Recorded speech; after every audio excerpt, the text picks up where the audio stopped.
Welcome to Chillin' 101. We hope this video helps. You begin by preparing both devices.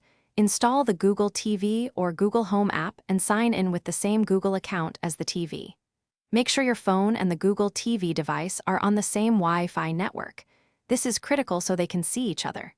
Once done, enable Bluetooth and nearby device scanning on your phone to speed pairing.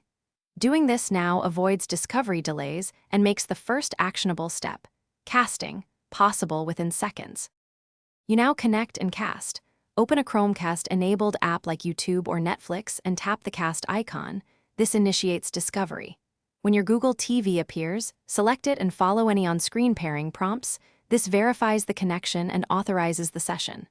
Once connected, control playback directly from your phone for quick skipping or pausing, and use your phone volume or the TV remote to keep audio synced.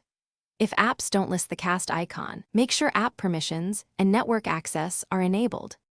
To finish, stop casting from the cast icon or disconnect in Google Home.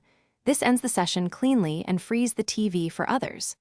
If casting fails, reboot your phone, router, and Google TV device in sequence.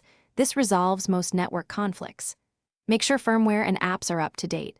Outdated software commonly blocks casting. As a final troubleshooting tip, clear the app cache or reset network settings only if needed, and then re-sign into your Google account to restore normal operation. Thanks for watching. Consider subscribing if we helped you.